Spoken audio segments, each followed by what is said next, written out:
as is too often the case these days. Big delay or big gap between last playing, but what happened? Started off over here, starting to move into Armenia, Parthia reacting to that. Egypt managed to build a fleet and is sending it, and they're going to start trying to rebuild whatever they had that collapsed due to their economic collapse. Carthage moves into Baetica. Rome starts gathering up territories in Gaul, preparing themselves a little bit, building up forces, etc., for an invasion of Macedonia. Remember, we have an alliance between Macedonia and Pontus now. And Macedonia reacting in their own way. They knew it was going to come to this. They're hoping Carthage can come in and help them against Italy because it's just so powerful. Some interesting things are starting to happen. First of all, Carthage and Rome both got frozen for the turn. Different causes. Carthage, bad weather prevents them from moving or attacking. Rome, soothsayers prevents them from moving but not attacking. Similar effects, though, essentially, because if you can't move, you probably can't attack. There would be some exceptions. So Macedonia opens up hostilities by moving in and taking Rhaetia away. The interesting thing about this system and the successor system, Strategos system, is that both games are kind of less about,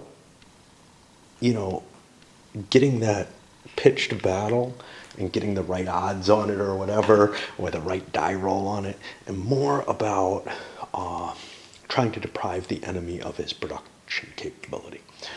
It gives a different flavor from like Imperium Romanum, one that I prefer because, at least as a game, it rewards sort of a more strategic thinking. Imperium Romanum seems to be all about getting the lucky die roll in a close pitched battle. It's not really, I don't know. Some people make claims about it, which correlate to what I hoped for from the game always, but I never see it able to play out that way. And that may just be my own problems. But this fits more along the lines of a lot of Ameritrashy type games. It kind of feels kind of like one. It doesn't feel terribly historically accurate, but it feels like there's an attempt to get good gameplay going here. Over to Pontus, they deprive Parthia of Syria, and they're moving into Armenia to make sure Parthia doesn't get that easily. Now, there was a revolt on the Pontus turn, which is kind of cool too, but it came up as Marbonesis, which I assume is Narbonensis. I don't see any Marbonesis. I've never heard of any such thing. I did have to kind of scan, though. There's a number of misprints in this game. And when you combine that with hard-to-read text in some cases, it can be a problem. And now, we're on the last couple players. I don't expect anything of Egypt, but I'll probably come back because Parthia is probably going to do something neat. Not all that neat.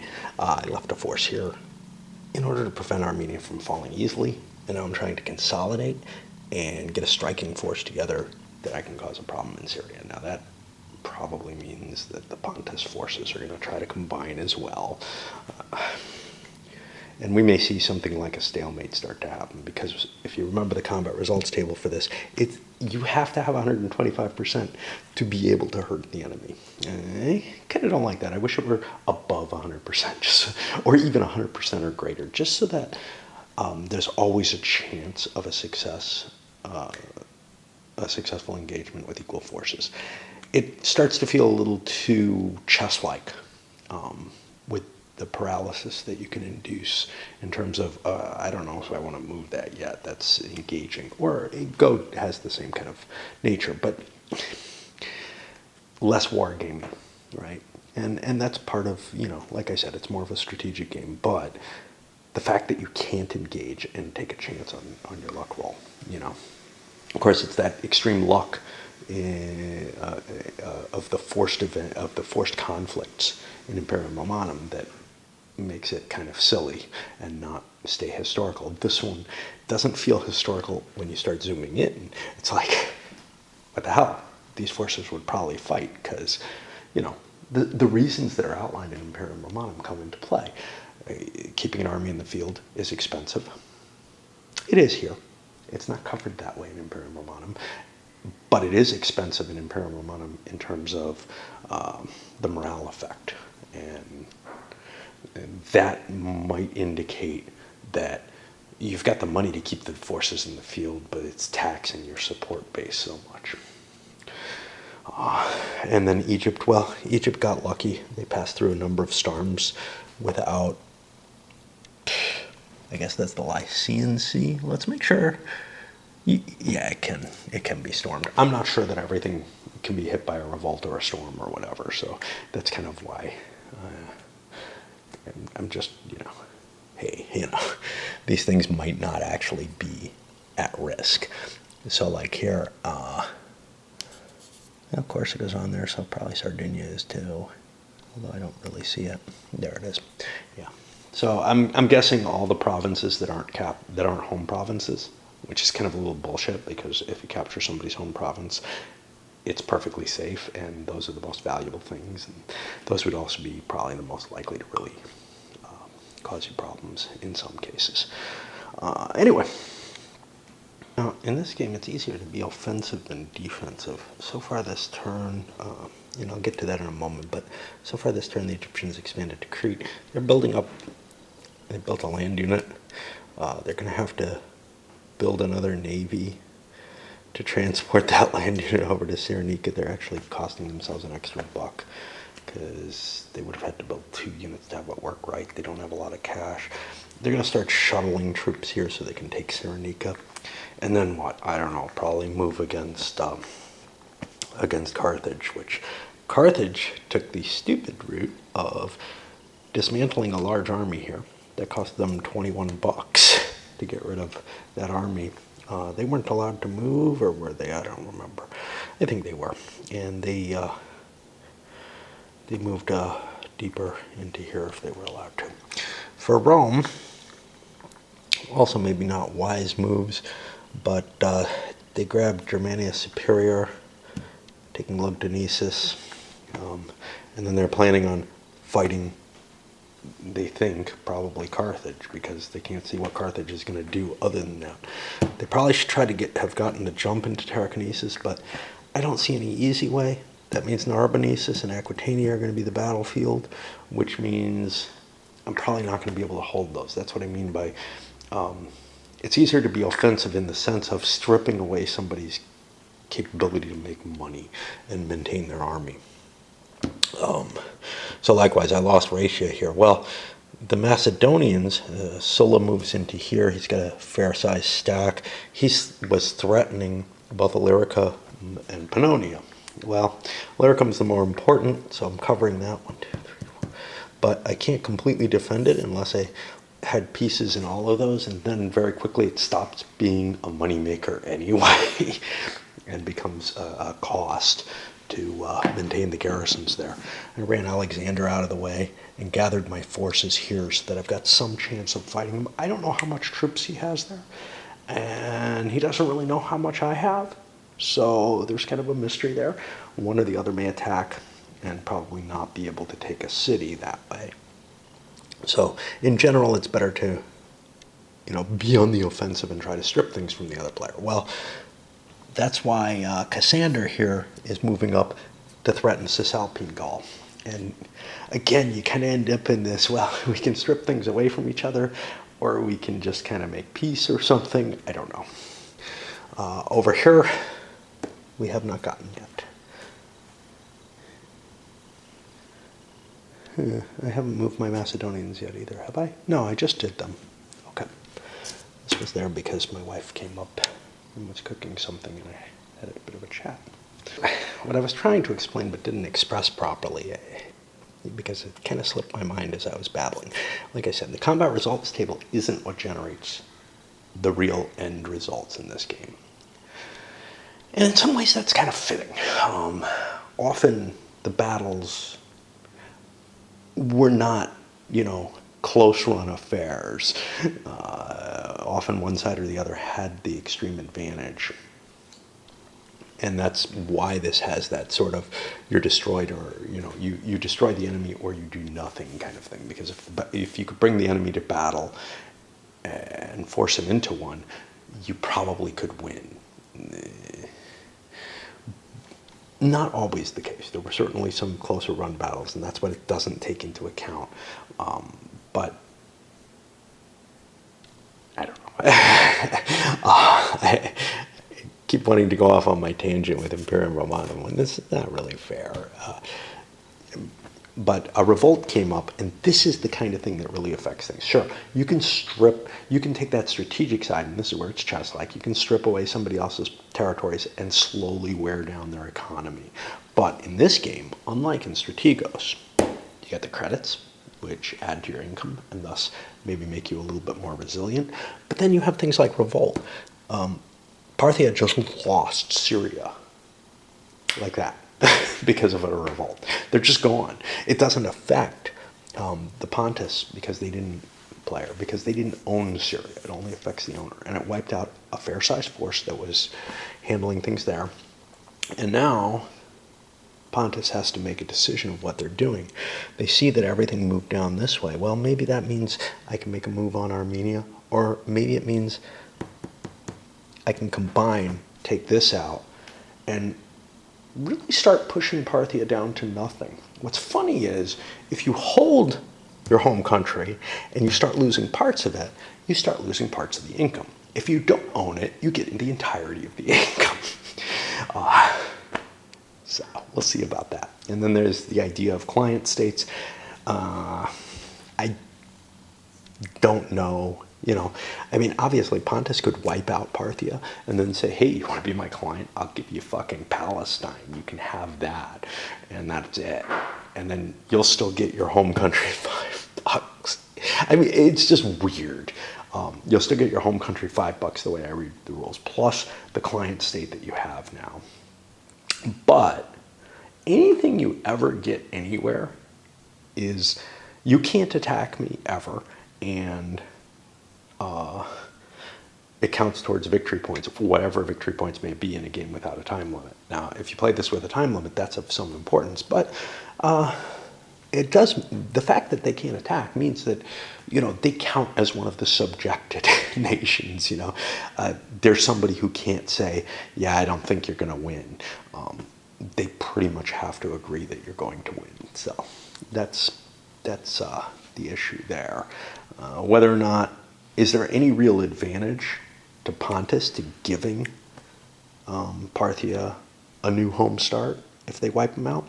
Yeah, there actually is. Not only the issues that I mentioned, but Parthia then has all 4 leaders. They have more income. With the extra $5, they're actually a bonus. Now, they could be a bonus to someone else, though. So that's of interest, too. And it might make sense for them to be a client state of someone who's weak, who might get knocked out so that they can be free. So they might be interested in, being given Rhodes or something, and they'll become the very wealthy and powerful Rhodesians. I don't know. Turn finishes off with Parthia withdrawing. They were attacked at 125 here by the Pontus forces. Neither of these really matter, but they're on the way towards taking over those territories. I don't want to undergo another possible attack, although it's still there. I'm falling back. I collected up my extra cash because I have that credit, so I'm actually making some money. I have a chance of putting together an army and being able, that's big enough to be able to attack, although not really, because I can only build 5 armies a turn in Parthia, even though I have this higher income. And the only other place I can build armies is in Palestine, so I don't know what I'm hoping. I had thoughts of being able to build 2 turns worth of building. If I built the bigger army right away, there's not much I could do with it. So that was kind of a blunder. That's okay. I just don't feel like there's enough to this game to really work the strategy as hard as you certainly could in terms of trying to optimize your situation. All right.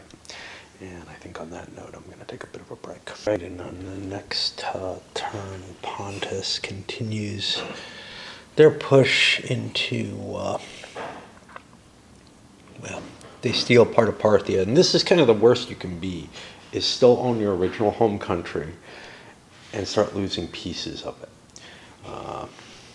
And they overextended their builds. There's some danger to that, but if they can get if they can get Syria and nothing bad happens, they'll be okay. Because then they have enough forces. They also left this exposed, but that's okay because he couldn't build enough forces to actually attack it yet. He's got 5 strength points here, taking that space.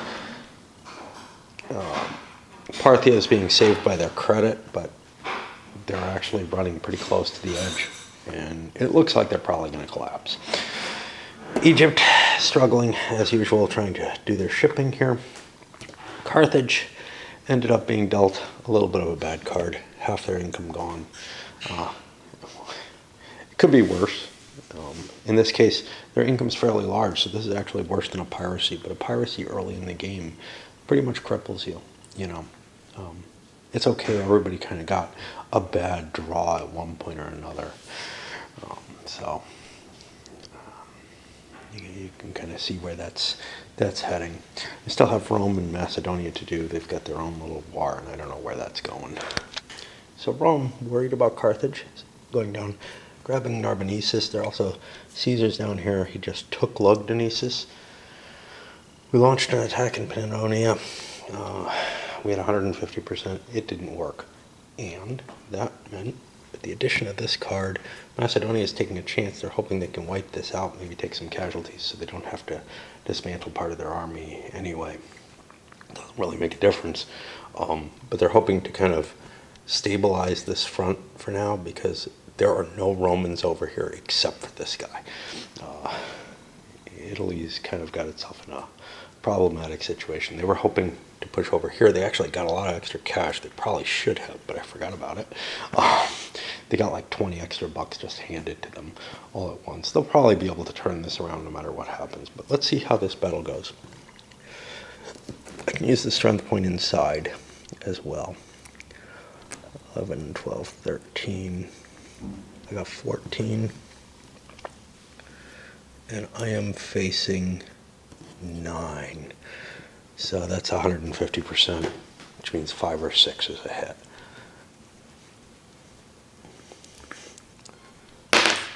It is not. So nothing too exciting happens. And now all my troops go back in the city. I was hoping to wipe them out. That would have given me an advantage. Rome trying to play it on the cheap by not spending their money to launch an attack and taking Illyricum away. And that's this time around, and it's time for me to go to work. And the event cards are definitely exceedingly random. Here I got a plague for Macedonia starting the turn off. Anywhere where they have more than 1 strength point, they lose half the strength points they have in the space, half the remainder. But round it up, so it works out to be half in most cases, right? This should have only been, I should have an extra strength point there. But that's pretty big because I had just consolidated. Now I have to get the fuck out of Dodge, basically, because I am outnumbered. Instead, I blew the rest of my money and launched an attack there, and it was actually successful. 1 in 6 chance of a success.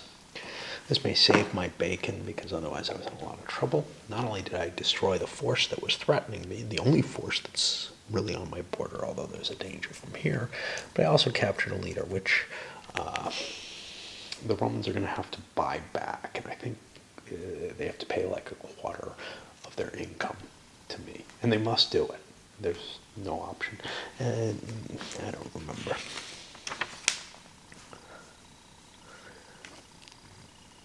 No, 50% of your income, which could be a pretty devastating blow, except Rome has a lot of cash on hand, so they're not really harmed too much by it. But it does give Macedonia some breathing space. Had they failed in the attack, they'd probably be in deep economic problems very soon. More chaos. Pontus advancing kind of as expected, taking the rest of Syria, and also taking more of Parthia. Well, the Parthians are like, well, screw this, man. We're going to lose our territory. Now, we kind of don't want to just give it to Pontus, but even if we lose it, if we can get another territory like Armenia, we have more income in total. And they drew a revolt, which affected Moesia. And now Thrace and Moesia have both fallen. Macedonia is left to kind of this corridor going to Rome. They're in a lot of trouble, honestly, at this point. Pushing around, I realized I screwed up with my Egyptians. I forgot to move Ptolemy forward. And I should move him down to him. Just get him off the capital, or off the sea, where he could get hit. I forget Cyrenaica and Egypt are next to each other, no big brown patch of hell between them, and that has helped slow them down as I've been ferrying troops here when I could just march. Yep, stupid.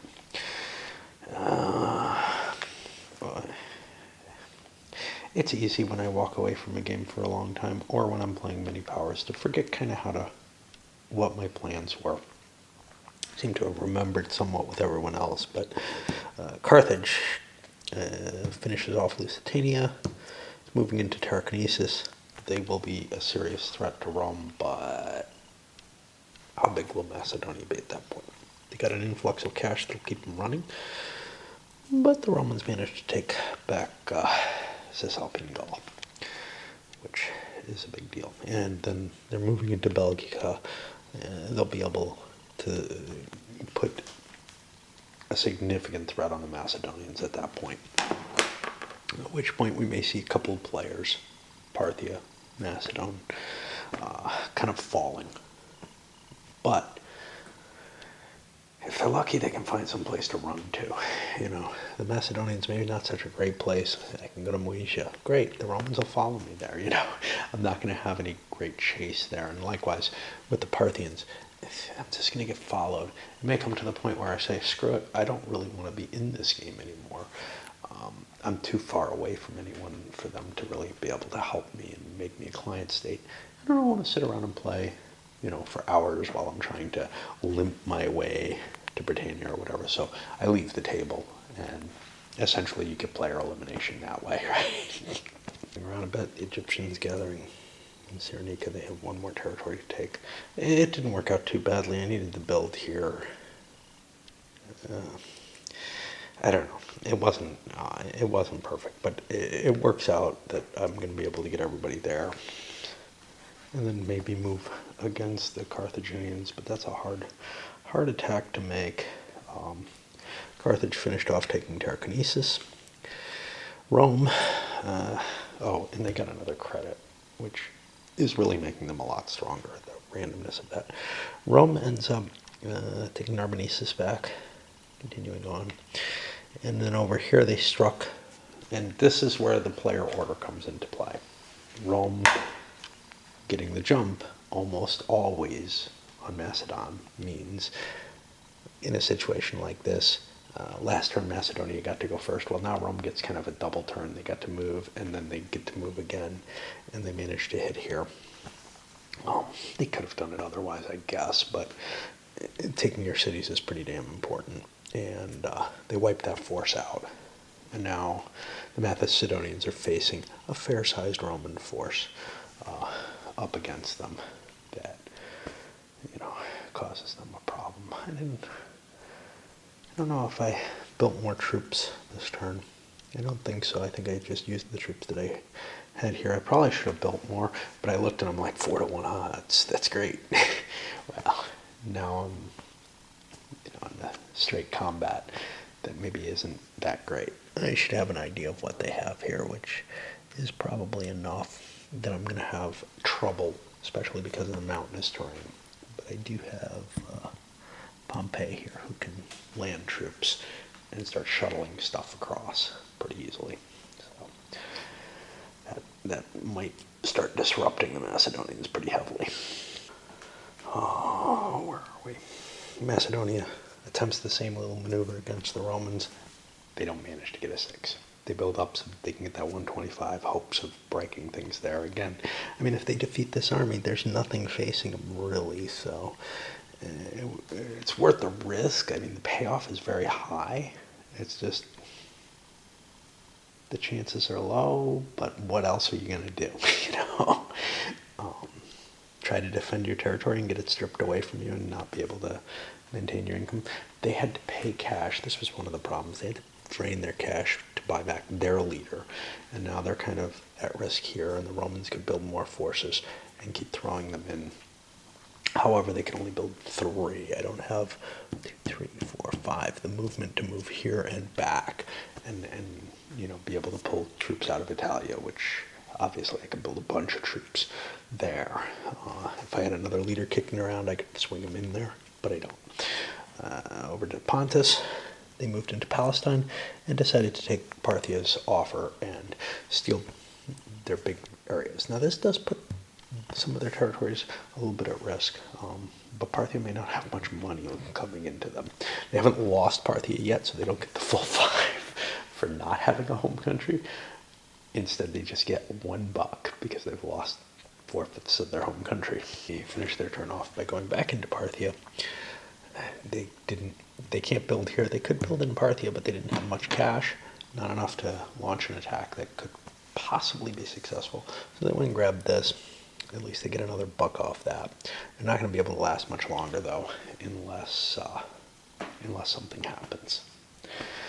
And that's about all I can take of this in one sitting. I can run around the table once or twice. That's about it. I don't know why.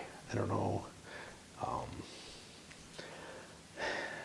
I don't know if it's just my mood currently.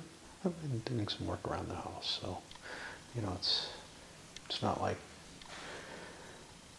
I've been finding things to evade this with that aren't completely pathetic.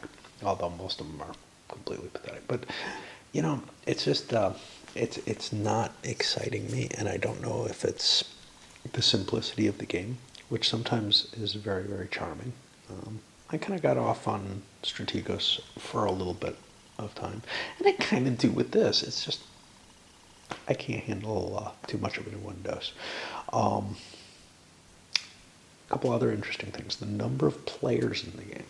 So obviously that slows things down because everybody gets to go. You don't really want to play this. I mean, there's 3-player scenarios, like the successor scenario. I think is 3 players. There's a couple of 3-player scenarios, I think, that are suggested, and of course you could play with the whole map in 3 players as well. But those are cut down versions. But it feels to me like you really want a significant number of players. But when there's 6 players, more events come up. So like having a ship at sea is dangerous. The danger of revolts happening increases. All this stuff kind of becomes more, and revolts are just horrible. Like there's no defense against a revolt. You can't adequately garrison a territory so that it can't revolt. Nah, it just gets wiped out and becomes not yours anymore. So yeah,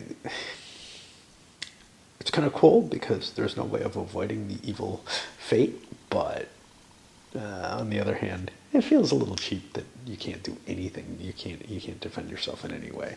Most games, you have some sort of way that are simple or whatever. You have some sort of way that you could garrison all the cities and then it wouldn't revolt. But you really can't afford that in this. So if that was the option, it might be a really good thing for someone who's kind of steamrollering at the end of the game to prevent people from being able to, I don't know.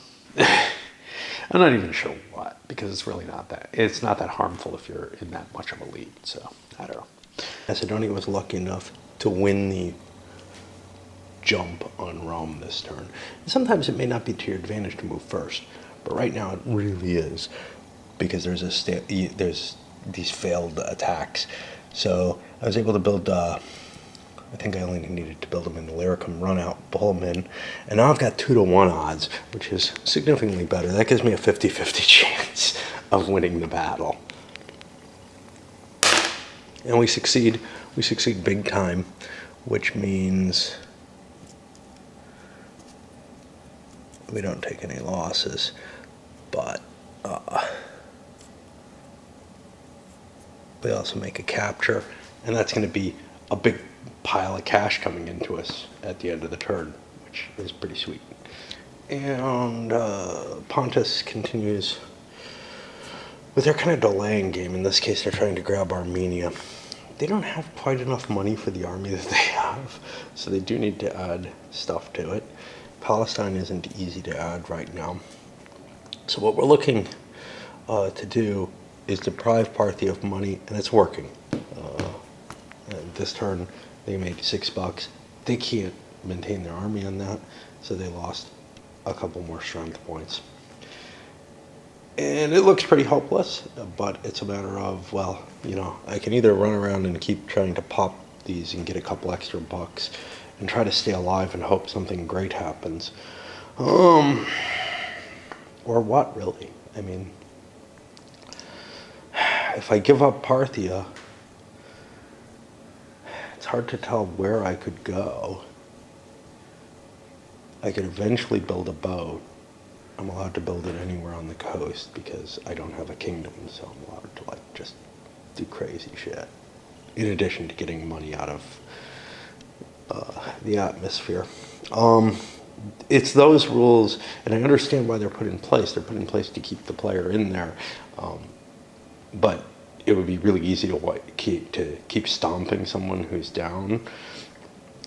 But it's the rules that try to prevent the player elimination that really kind of irk me about how this game works. And in this case, it doesn't really seem like there's anything I can do that's exciting. I mean, I can hurt Pontus. I could go run and take their capital and take $5 away from them or something, maybe. But I'm having a hard time finding a place where I'd want to be. You know, do I want to be like Egypt, where I'm stuck off, say, in the Bosphorus, not really able to do anything? Or, well, I mean, going out there is pointless. And anywhere else, I'm probably going to be having some problems. I don't think I can hold Parthia. But it's a long slog to the Bosporus. I don't know. Well, just as the Parthians make their decision to start migrating, a revolt comes up in Syria and just destroys that. And now Pontus's position is significantly weaker. But we're going to lose Parthia. However, that will increase our income. So we may be able to keep fighting on from somewhere else. Maybe from Pontus. As Carthage starts building troops in Tarraconensis, moving into Narbonensis. Rome's response, they build up their forces here, but this isn't a good situation for them. Being on the defensive always sucks in this game. And then for Rome, picked up Belgica, sailed over and attacked here. I moved this leader here. This is the newly ransomed one. Rome's wealthy, but not as wealthy as Carthage. And I'm really kind of stretched to my limits here, trying to build up an army to face Carthage here to fight defensively because I'm outnumbered. As well as, after the disaster here, I'm trying to take some money away from Macedonia. I should be able to beat Macedonia. Certainly in a stand-up 1-to-1 fight, I could easily beat them, but the problem is Carthage is richer than I am right now. And it's off these cards. Now that's dangerous, because one card could wipe out their money at any point, but it's also much, much better than places you have to garrison to create cash. And they also have a lot of rich provinces, whereas I have a lot of kind of cheap provinces that a lot of twos in there. They don't have any twos that require me to garrison. So my income's just not as good, except for I have Italy, which is wealthy as hell. So anyway, I don't feel like I have the cash to challenge this. I'm not sure what the Macedonians are going to do. They could either go into Cisalpine Gaul and start stripping cash from me, which is probably the wiser move. There's not much I could do about that. I mean, I could build forces in both of these and slow them down. And that might actually not be a bad idea. Make it a little harder on them.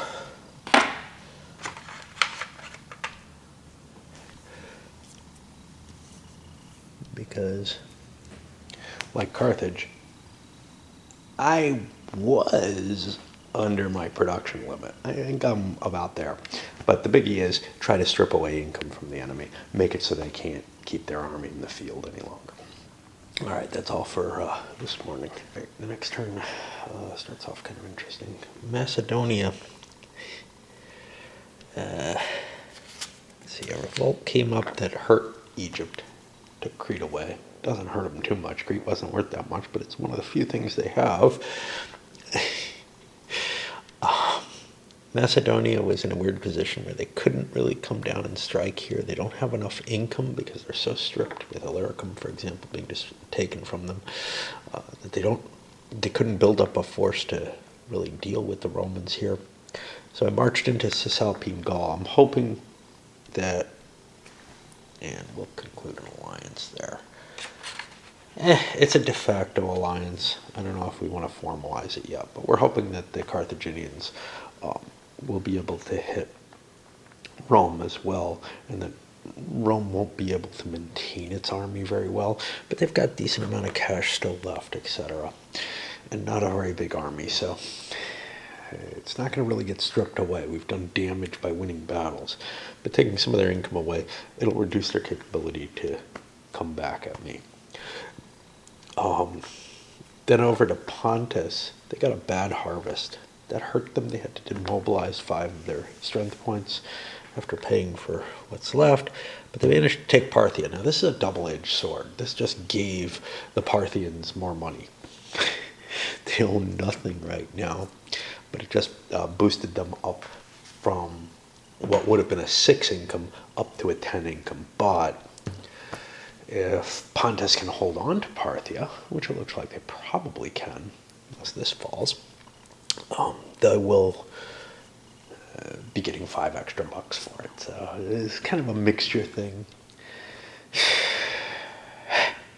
It's not like anybody else is really fighting Pontus, so eventually Pontus should be able to defeat the Parthians, but it's not clear. This is a little weird. Is control of a province.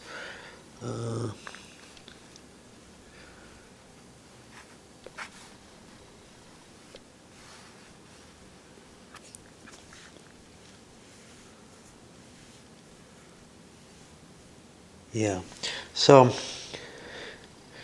technically the Parthians don't control any provinces. They do not control Palestine because I had to look up the definition of the terminology. Because Pontus controls one of those cities. They don't own Syria. It revolted. Parthia has been completely conquered. It was their home. It no longer is, unless they regain it. And obviously they don't control Armenia yet. The question was whether they controlled Palestine. I know they couldn't build troops in it. They actually can't even control it. Since they have control of no provinces, they're allowed to build infinite troops in their king's space. Again, one of those weird things.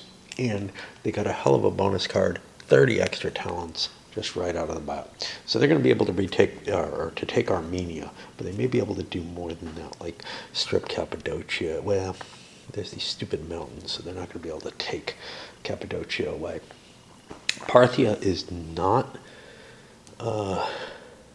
Pontus's home country, so I could actually deprive them of that income very easily by just marching into it and taking a city. But I'm not in range of any undefended cities, and I don't know what's under these. Mission-wise, I wasn't close enough to take this city. I built up enough forces that I could have taken 2 cities with it, and realized I couldn't get it. I decided to keep the forces so that I have a good challenge against Pontus if they come after me. But I'll still be homeless next turn, which kind of sucks. Probably shouldn't have built so many forces. I sent some forces over here to go into there. But I'm leaving errors alone. For the Egyptians, they had something bad happen again. I don't remember what.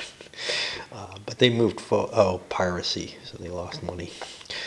They moved forward with their land units to go threaten Carthage. Well, Carthage got a credit over, and that wiped out their huge pile of income, but they still have a good cash reserve. They built some additional forces, including here in Tripolitania, to kind of tell Egypt, hey, go try something else. I see what you're doing, inching your way towards me with those troops. And I've got plenty of time to build more, but it is a bit of a threat. And then over here, we took Aquitaine away from the Romans and brought reserves into play from behind. And we're hoping that we can basically beat the Roman armies in Gaul. And maybe between us and the Macedonians, knock Rome mostly out of the game. Totally eventually, but for now, just kind of neuter them enough that they can't maintain the kind of threat they should be able to. The Roman turn, they got a Rome-only card, Barbarian Invasions. They could either pay 30 talents, which I don't think they're going to have. Maybe they will if they dissolve their army. If they can't pay, each province in Gaul that they own, Aquitania to Noricum, to here, basically everything back here. You roll a die, and on a 6 it revolts. Well, I don't think that's worth $30, but there's a chance, that I could lose one of my major forces. I only have a couple of forces, right? I didn't lose anything to revolt, but let's see. They built a garrison here, essentially. Launched an attack here, moved Caesar across here, another garrison, retaking Raetia. And here, unable to build the kind of force that they need to really invest over there, and unable to build the force they need to launch the attack here, they're sailing over to grab Sicily. Why not? I don't know, because I think my money is going to have to go up here very shortly, or over here. The battle here, I think I hit a 125, but I failed, and now I've got a danger. 1, 2, 3, 4, 5. I'm in range of 2 Carthaginian armies being able to hit, and this guy, the leader could come out and pull another 4 strength points easily. 5 if he wants to grab this, I guess. 1, 2, 3, 4. But of course that would take telekinesis away. And even doing just one of these turns, it's fatiguing. It's like I'm switching hats, and I don't know why. Something this simple shouldn't be hitting me like this, but I'm having a hard time moving forward into the next turn. If I can remember what happened, I've done everybody but Rome so far. Continuing, pushing into Cisalpine Gaul. Just feel like that's where I'm forced to go at this point. A storm ended up wiping out the naval force that the Romans had, so these guys are kind of stranded now. They're probably going to get wiped out. Now that they can't respond, it seems worth the effort to do so. Pontus got frozen in place, unable to move, which gave Parthia a chance. And now they have a pile of cash right now, but didn't really have too much they could do. They couldn't build troops here because they didn't own Armenia yet. So they took Armenia, they grabbed a space out of Pontus, and I'm going to keep patrolling down and just causing problems. That's going to force Pontus to build forces over here and try to react with it. And that might give me the advantage where I can regain. I don't really want Parthia back necessarily, because that's money I get for free if I don't have it. But I don't want Pontus to have it. So at the very least, taking one of the Parthian territories is probably worthwhile. Ownership is a weird thing in this game, and there's consequences of how I'm interpreting the rules that I don't like, but they may not be what's intended. So like, if I go take a Parthian space, I think nobody gets any cash from Parthia. But if I held one, I would be getting $1 from Parthia. But because I'm not getting anything from Parthia, I get 5 from being not Parthia anymore. Whatever. The Egyptians chickened out, said fine, maybe we'll go up, try to work our way through Crete, and then Thrace. I don't know. don't know any way to get here. Greece is like immune to invasion because it doesn't have a fleet on it. Crete's a good way spot towards getting up there, and there's some actual value here. Maybe we can put some pressure on Macedonia. The way I'm looking at things, if I intervene in this shit, I'm going to end up facing the winner. That may be the case over here, but maybe I can come to some kind of agreement with Rome if I have Macedonia.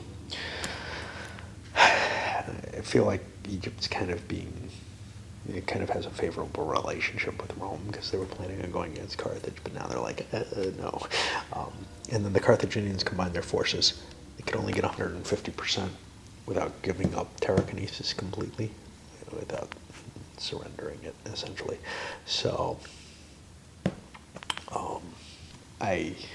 and again, there's no specified rules. If you don't garrison an area, do you lose everything in the area? What happens? Or do you hold the cities and you just don't get the capital and you can't build there anymore? I don't know.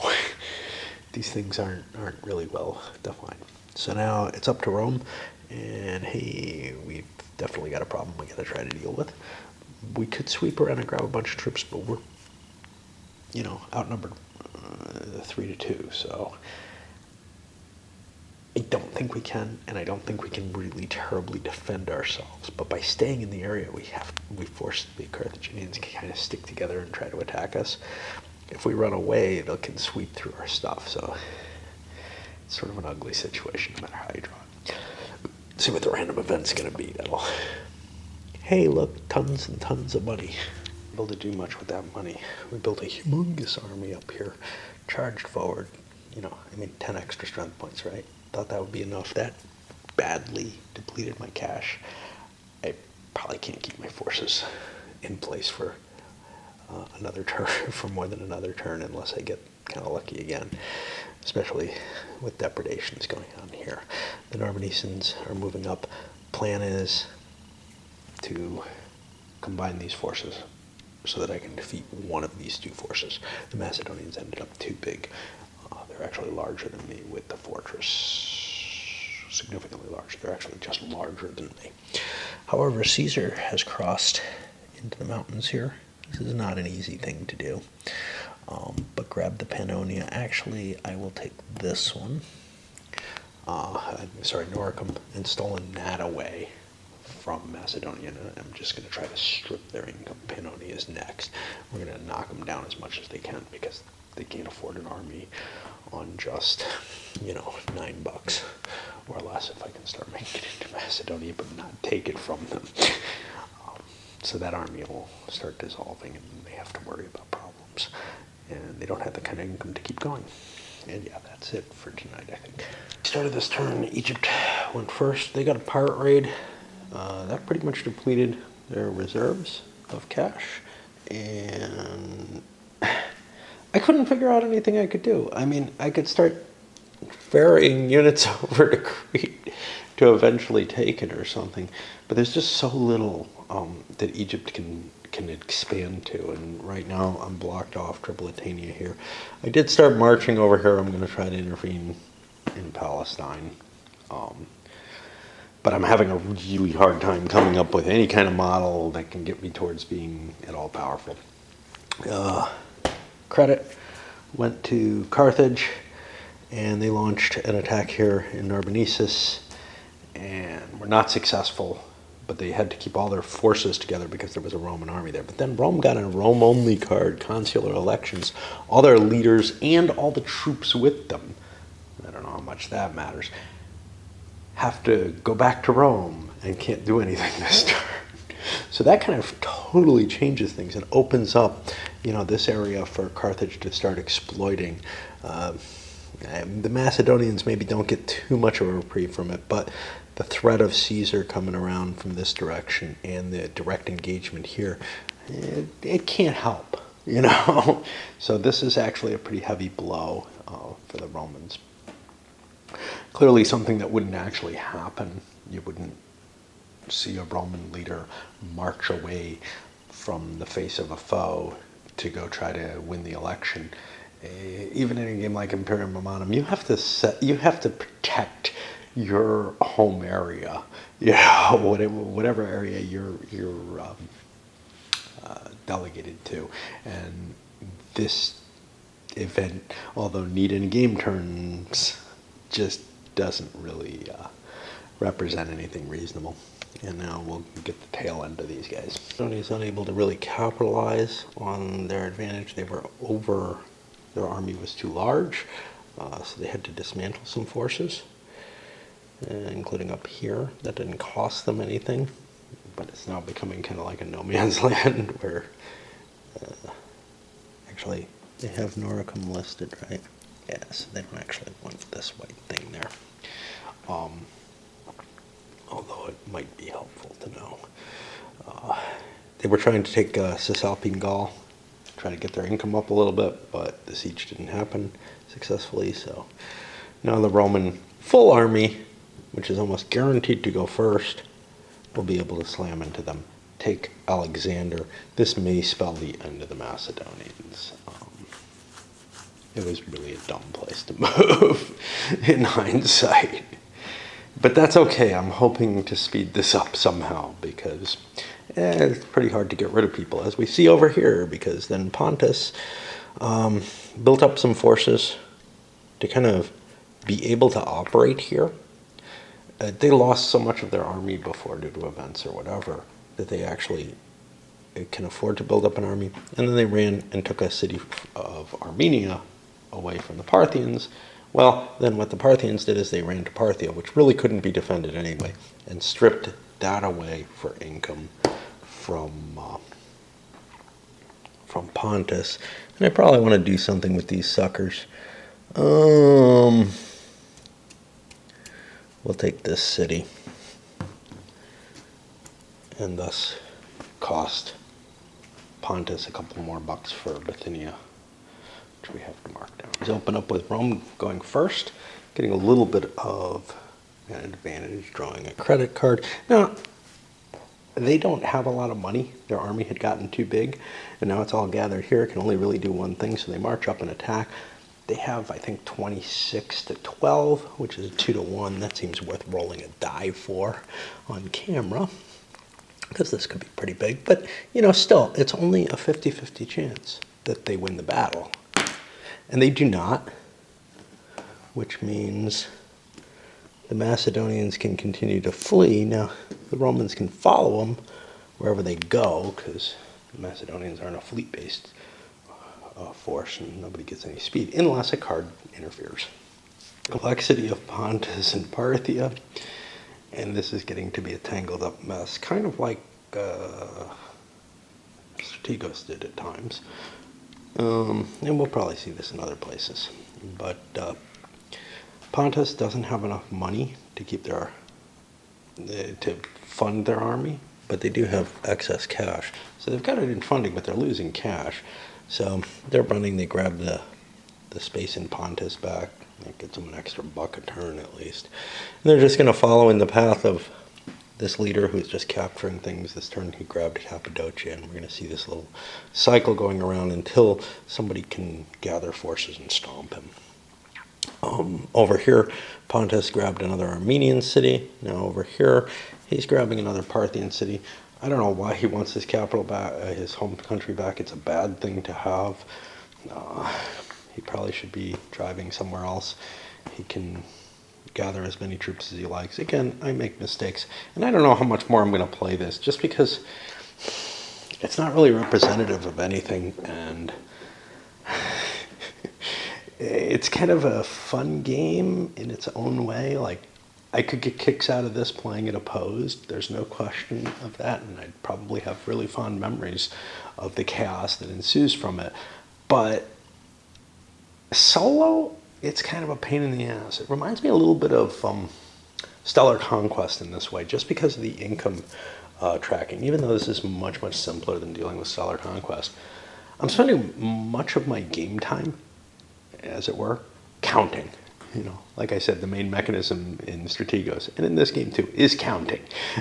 You're spending about half your time counting up how much money you produce and how much money you're sending out. And then you can move a couple stacks of units and maybe roll a combat die, and then it's the next turn. This one's got this big variable factor in it, and it shakes things up and makes it kind of cute. But honestly, the level of strategy in it isn't much higher than, say, Risk. It's neat. It could be a kick. I certainly would put it up there with things like Supremacy and such not, but it doesn't really translate well into a solo experience for me, because other than the shits and giggles factor to it that's always better with other people, there's really not a lot going on here. And we finish up the turn with Carthage, well, Egypt continuing to march over to Palestine. Great. Whoopee-ki-yay, you know. And once they get involved, interesting things might start happening. There's no question of that.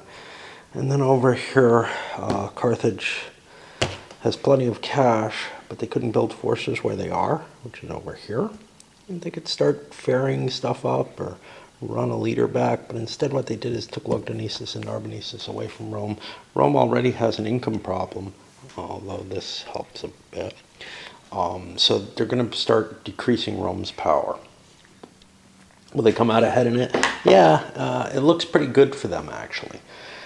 I got to do some big thinking here, whether or not I want to try to play this out a little bit more, because there is interesting stuff going on. There often will be interesting stuff going on, but honestly, the game doesn't necessarily end. Within reasonable people, eventually you could get to a point where somebody's dominant, I think. But you look at what's going on over here. It looked like Parthia was behind, was pretty much destroyed. But now they've got Pontus kind of really annoyed. They've got cash. They've got this huge pile of cash that they could convert into like a massive set of attacks. And when I think about the tedium involved in trying to play it out, etc., mainly because it's multiplayer, or mainly because I'm playing it solo, rather than, with a bunch of other people, preferably rather inebriated. I'm really tending towards wanting to end it here. The thing is, tomorrow's Friday, dance night. There might be stuff I want to do in the weekend. And there's also sort of the, ooh, I don't know if you can see the moon there. Or just reflections of my lights. There's also sort of the thought of there's other stuff that I can just do that's not gaming related, and this isn't being too taxing on me at all because I don't particularly want to play it. So like the last couple of days I've actually done some shit around the house. Not today, I took a nap. So there's some advantage to playing something like this solo that I don't really feel any great commitment to. But the big disadvantage is I'm really not getting anything out of it. And I don't think it's going to go anywhere. I think what's going to happen is when people kind of collapse, they end up in this kind of situation where they're running around desperately trying to keep themselves from being destroyed at the same time as hoping for a lucky break like Parthia got and being able to move forward. So you know what? I don't know if this is the wrap or not. Honestly, but because I'm at the end of this video and it's a good time to load up, this may just be the end of it all. So why don't we do a little bit of the wrap type analysis here, at least in terms of where we are and what I think might happen. It looks like Carthage has a big advantage on Rome right now. They have this cash reserve. They have a better income. They don't have an enemy. They're fighting a one-front war. Rome is fighting a two-front war. Italy's a big bonus, but there's a bunch of Rome-only cards that can really hose them if they come up. And positionally, getting called to here, stripped away what defense they had, which was, defense never works, but at least you can kind of like keep the enemy, you can chase after the enemy and take back whatever he took from you and keep yourself from losing too much. But right now, he's just being gaped here. On the other hand, if this was a game where you could knock someone out, he could go take Macedonia out, turn around and come back and deal, with Carthage, or maybe leave something, to run around and capture cities. I find this very, very, the whole chasing around, prolonging your survival, trying to get a luck card, whatever. I find that all very, very unappealing about the game. And I'm glad that I got to play it this much and think about it at this point in life. I think at some earlier time I probably may have tried it. Obviously, I had punched out enough counters that it's obvious I had pushed some pieces around and done some of it. And I'd probably come to the conclusion that it doesn't really work in solo. And because it doesn't work in solo, I was never all that excited about getting other people to try it.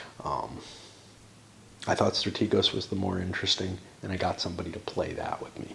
I never managed to bring this to a group. I was always more interested in bringing Imperium Romanum to the group, and we played that several times. In a group that was mostly non-wargamers, by the way, which, surprisingly, it had about a 50% hit among non-wargamers. This probably would as well. People who saw that it was unwinnable, would last forever, whatever, and would see that as a disappointing factor, i.e. the modern Eurogamer, among others. And we had a prototypical one of them, would look at this and say, well, this game just sucks, it's not well designed. On the other hand, for the fun factor that could be had, for the silliness that comes up and everything, I think that the majority of our group would actually get a kick out of this. I don't think, though, that there would, unlike the Imperium Romanum, I don't think there would ever be a feeling of, we got to figure it out because, maybe there's more to this game. Maybe it's really cool, actually, or something like that. I think that it would just be, and honestly, this is the way that our group kind of treated Supremacy was, oh, well, this was great fun and really silly, but geez, I can't believe they put out that many expansions for this pile of crap. This one, at least, it's one part of a two game box. Anyway, no guarantees that this is actually the end. I might be coming back with more, but I'm really tempted to be cleaning this up and giving some review information. So let's send this up.